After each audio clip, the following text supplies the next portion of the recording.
The first notification arrived at 3:47 a.m. Reality Update 2.1.3, it said. Would you like to install now? I was only awake because I had gotten up for a glass of water. The screen of my phone illuminated the dark bedroom with a harsh, bluish-white glare cutting through the shadows. I stood there in the quiet, the water glass cold against my palm, staring at the lock screen. The notification bubble was stark and minimalist, white text on a dark gray background, clean sans serif font, perfectly rounded corners. It looked like a core system alert, the kind pushed directly from the manufacturer, but the phrasing was sloppy. Reality update. I assumed it was a phishing attempt, or maybe some rogue beta app I had forgotten to uninstall. I spent 15 years in software product management. I know a bad push notification when I see one. I swiped left, dismissing the alert without unlocking the phone, set it back on the nightstand, and slid under the covers. Elena shifted in her sleep beside me, breathing softly. I closed my eyes and went back to sleep without giving it another thought. Morning broke with the mundane rhythm of a Tuesday, the shower running, the scent of damp towels, the low hum of the traffic outside our third-floor window. I walked into the kitchen, rubbing the sleep from my eyes, and reached for the coffee. We always kept it in the same place, top shelf, left side, a dark roast in a heavy, foil-lined red bag from a local roaster down the street. My hand found a smooth, cylindrical tin. It was yellow. I pulled it down and stared at it. It was a mass-market brand, medium roast, pre-ground. I held the cold metal tin in my hands, trying to process the discrepancy. It was a minor thing, the kind of domestic detail that slips through the cracks of a busy life. Elena walked into the kitchen, tying the belt of her robe. I held up the yellow tin. I asked her when she bought this. I told her I thought we had half a bag of the dark roast left. She paused, reaching for a mug from the drying rack, and looked at me with a mild, puzzled expression. She said we had always bought the yellow tin. She said the dark roast gave her acid reflux, and we had stopped buying it 3 years ago. She took the tin from my hand, popped the plastic lid, and began scooping the grounds into the filter. I watched her do it. The smell was wrong. It was thin and acidic, lacking the rich, oily depth I was expecting. But she moved with the practiced ease of a woman performing a ritual she had performed 1,000 times before. I didn't argue. I assumed I was misremembering. The brain is a faulty hard drive. It overwrites data. It conflates the past with the present. I drank the coffee. It tasted exactly like something I had been drinking for 3 years. My commute was a 20-minute drive down the interstate. The sky was a pale, flat gray, threatening rain that wouldn't arrive. I was stopped at a red light when my watch vibrated against my wrist, a single sharp haptic tap. I glanced down. The small square screen glowed against my skin. Reality Update 2.1.3. Install postponed. Would you like to view the patch notes? I frowned. It was one thing for a rogue app to push a notification to a phone. It was another for it to bridge the local network and push to a wearable device without passing through the primary security protocols. I tapped the screen. I wanted to see what kind of malware I was dealing with. The text expanded, filling the tiny display with impossibly crisp, tiny letters. Patch notes for version 2.1.3. Addressed minor rendering lag in residential foliage.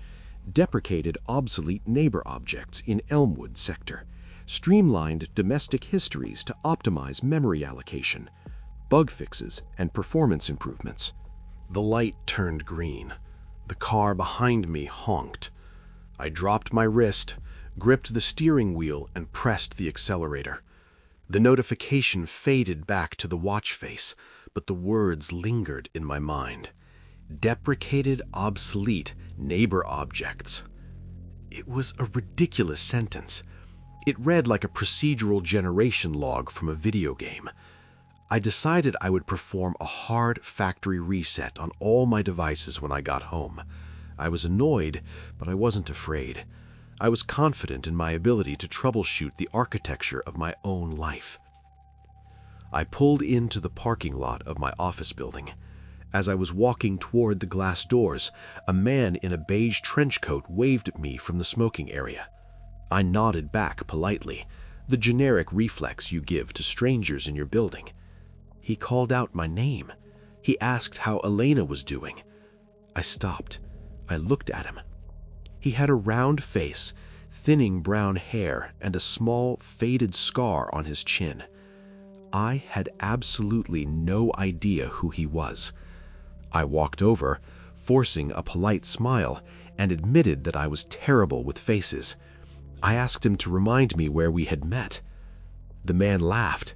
He put out his cigarette in the metal receptacle. He said his name was David. He said he lived in apartment 3B, directly across the hall from Elena and me. He said we had helped him carry his sofa up the stairs when he moved in 5 years ago. He said we had traded spare keys.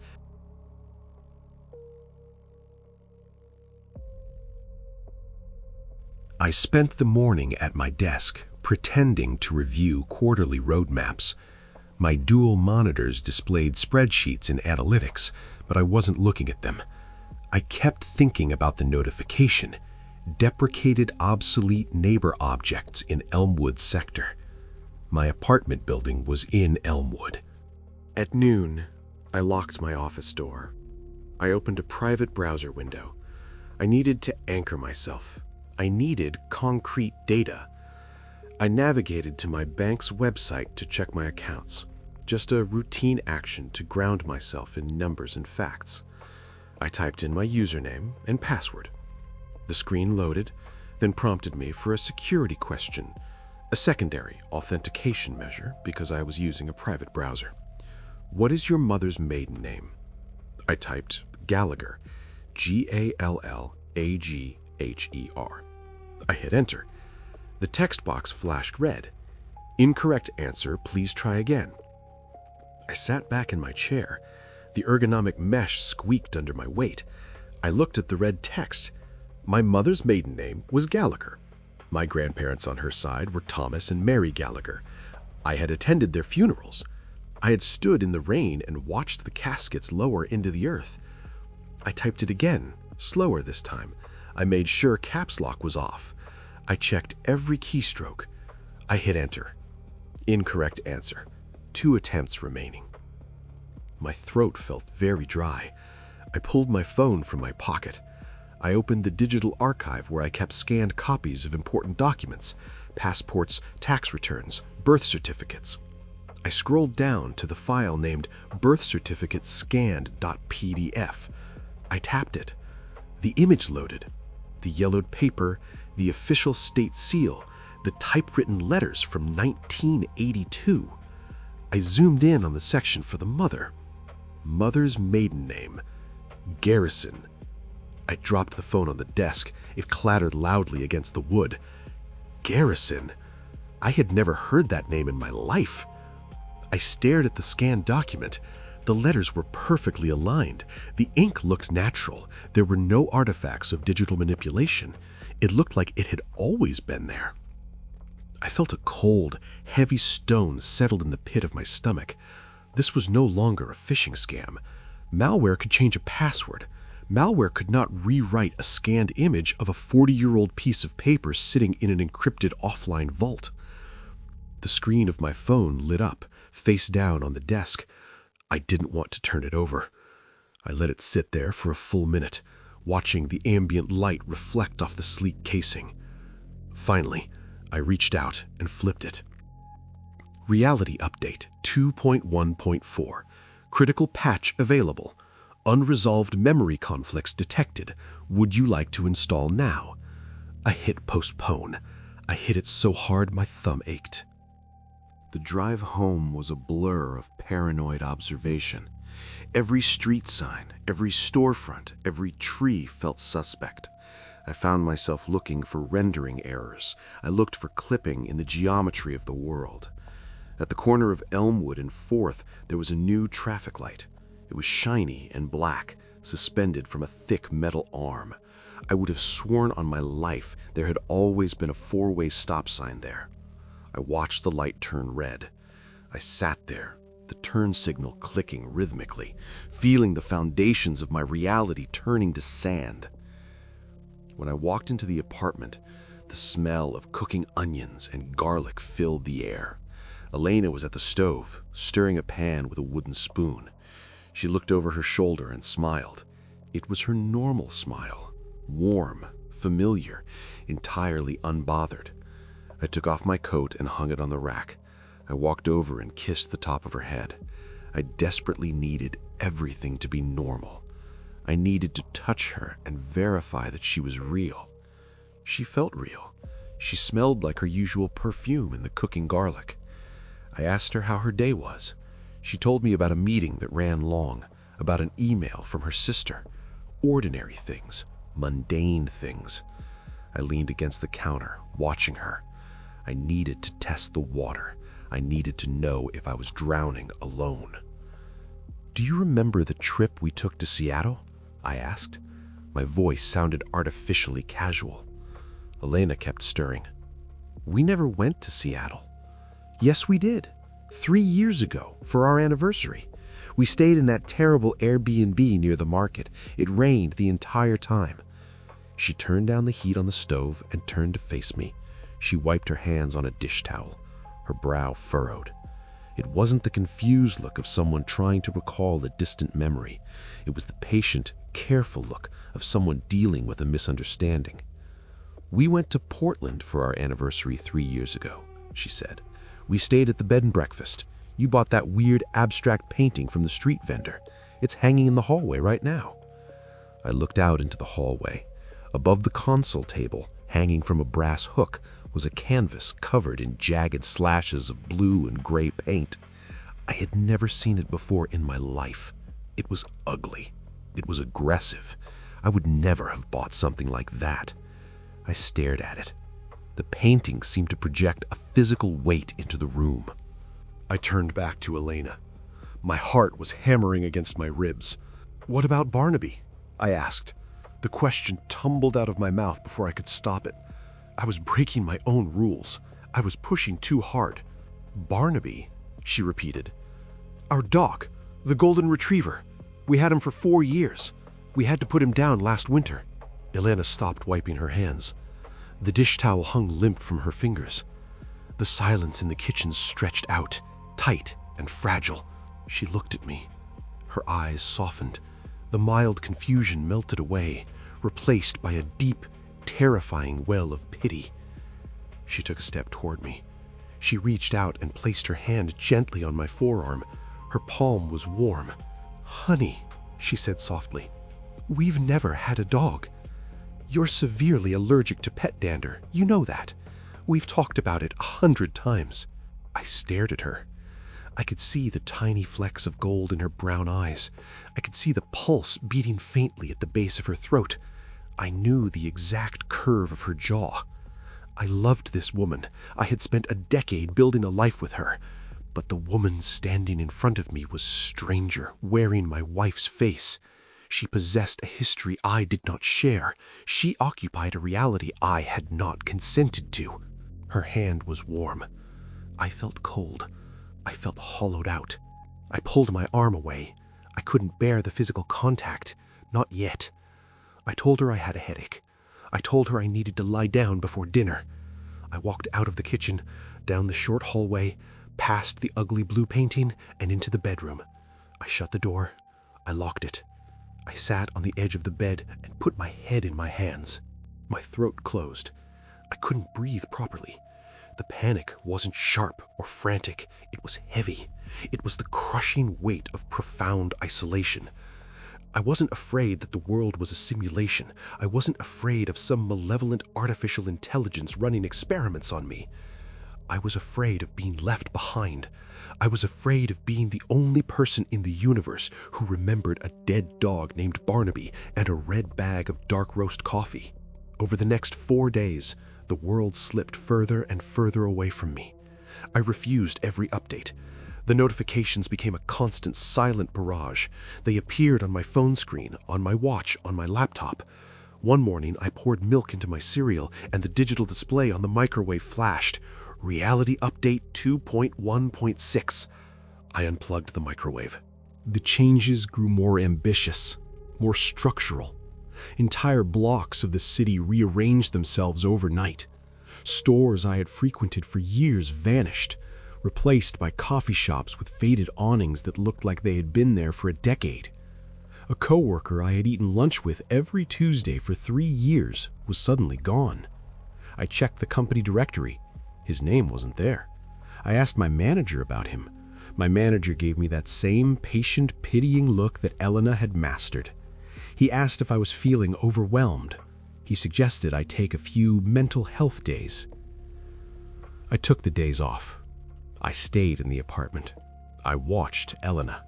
I watched her navigate this patched reality with absolute seamlessness. She watered plants we had never owned. She referenced inside jokes I didn't understand. She called her sister, and they talked about a childhood vacation to Florida that I knew for a fact had been a trip to Maine. Every interaction was a reminder of the chasm between us. I was living in a deprecated build. I was an unsupported version of myself. The isolation became a physical ache. It felt like walking through water. It felt like trying to speak a language where the definitions of the words changed every hour. I started writing things down in a paper notebook. Names, dates, memories. Barnaby, red coffee bag, Gallagher. I wrote them in frantic, cramped handwriting. I thought paper would be safe. I thought analog memory could resist the digital overwrite. On Thursday evening, I opened the notebook. The ink was still there. The shapes of the letters were exactly as I had drawn them, but the words were wrong. I had written Barnaby. The page now read allergy. I had written red coffee bag. The page now read yellow tin. The system wasn't just patching the digital records, it was patching the molecular structure of the ink on the paper. That was the moment I realized I had lost. You cannot win a war of attrition against the fabric of reality. You cannot hold on to the past when the past is actively being rewritten. That night, the apartment was completely silent. Elena was asleep in the bedroom. I was sitting in the dark living room, staring out the window at the street below. The new street lamp cast a harsh, unnatural yellow glow across the wet pavement. I was exhausted. My bones felt heavy. My mind felt like a frayed wire. My phone vibrated on the coffee table. The screen lit up the darkness. Reality Update 2.2.0. Major release. Critical installation required. Continued postponement will result in severe system instability. Would you like to install now? I picked up the phone. I held it in both hands. The glass was cool against my thumbs. I looked at the patch notes. They were shorter this time. Final reconciliation of subjective timelines. Removal of orphaned memory fragments. Harmonization of interpersonal data architectures. I knew what it meant. It meant erasure. It meant letting go of the dark roast coffee. It meant letting go of my mother's real maiden name. It meant letting Barnaby die a second time, this time entirely unremembered. If I installed the patch, the man who carried those memories would cease to exist. I looked toward the closed bedroom door. I thought about Elena. I thought about the distance in her eyes when she looked at me now, the clinical worry, the gentle, terrifying patience of a caregiver dealing with a dementia patient. I was ruining her life by refusing to sync with it. I was choosing a ghost ship over my own marriage. I was so incredibly tired of being alone. I didn't want to fight anymore. I just wanted to sit in the kitchen with my wife and drink the coffee she poured for me, and I wanted to believe it was the best coffee I had ever tasted. I wanted to look at the ugly blue painting in the hallway and remember the day I bought it. Tears prickled the corners of my eyes, hot and sharp. I didn't wipe them away. I let them fall in the quiet dark. It felt like a funeral. I was mourning myself. I was mourning a world that was already gone. I looked at the screen, the glowing prompt. Install now. I tapped the screen. The phone displayed a loading bar. It moved slowly at first, then rapidly. Installing update 2.2.0. Please do not power off your device. The yellow glow of the street lamp outside seemed to flicker. The edges of the room softened. A low hum began to build in my ears like the sound of a distant server fan spinning up to maximum capacity. I closed my eyes. I felt a strange floating sensation, a sudden sharp pinch at the base of my skull. And then nothing. A profound, enveloping darkness. When I opened my eyes, morning light was streaming through the bedroom window. The pale gray sky was gone, replaced by a brilliant cloudless blue. The air in the room felt lighter, cleaner. I sat up in bed. I stretched. My body felt rested. The chronic tension in my shoulders, the weight that had been dragging me down for weeks, was completely gone. Elena was already up. I could hear her moving around in the kitchen. I walked out of the bedroom. I paused in the hallway. I looked at the painting on the wall, the canvas with the jagged blue and gray slashes. I smiled. I remembered the exact afternoon we bought it. We were in Portland. It was raining. We were huddled under a small awning, drinking terrible hot chocolate, and the street vendor had been so charming. We haggled over the price. It was a beautiful memory. It felt solid. It felt real. I walked into the kitchen. Elena was at the counter. She turned and smiled at me. The worry was gone from her eyes. She looked radiant. She looked like my wife. "Morning," she said softly. "Morning," I replied. She handed me a mug. The coffee was hot. I took a sip. It was perfect. A smooth, mild, medium roast from the yellow tin we had been buying for years. I leaned against the counter and watched the sunlight hit the kitchen floor. Everything was exactly where it was supposed to be. Everything made sense. There were no discrepancies. There was no rendering lag. The world was smooth and frictionless and entirely whole. I took another sip of coffee. I am so happy. I really am.